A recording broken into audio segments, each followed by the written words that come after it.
করেছেন, মৃত ব্যক্তির নামে কি কোরবানি করা যাবে? জি, এই বিষয়টি আমরা আরো বহুবার বলেছি। মৃত ব্যক্তির নামে কোরবানি দেওয়ার কোনো বিধান ইসলামে নেই। তবে হ্যাঁ, এটা একটু বুঝে নিতে হবে।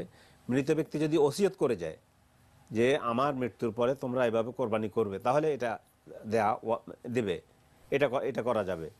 মৃত ব্যক্তি যদি ওসিয়ত না করে, তাহলে আমভাবে নিজের কোরবানিটা করার সময় আল্লাহ রসুল সাল্লাল্লাহু আলাইহি ওয়াসাল্লাম যেভাবে কোরবানি করেছেন, তিনি বলেছেন আল্লাহুম্মা হাযা লাকা মিনকা ওয়া লাকা, আল্লাহুম্মা হাযা মিন্নি অমিন আলে মুহাম্মদ অমিন উম্মতে মুহাম্মদ সাল্লাল্লাহু আলাইহি ওয়াসাল্লাম।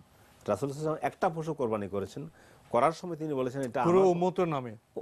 মানে আমার পক্ষ থেকে, আমার পরিবার পরিজনের পক্ষ থেকে, আমার উম্মতের পক্ষ থেকে। তো ওই উম্মতের পক্ষে, উম্মতের ভিতরে মৃত জীবিত সকলে এসে যায়, সেটা ভিন্ন কথা।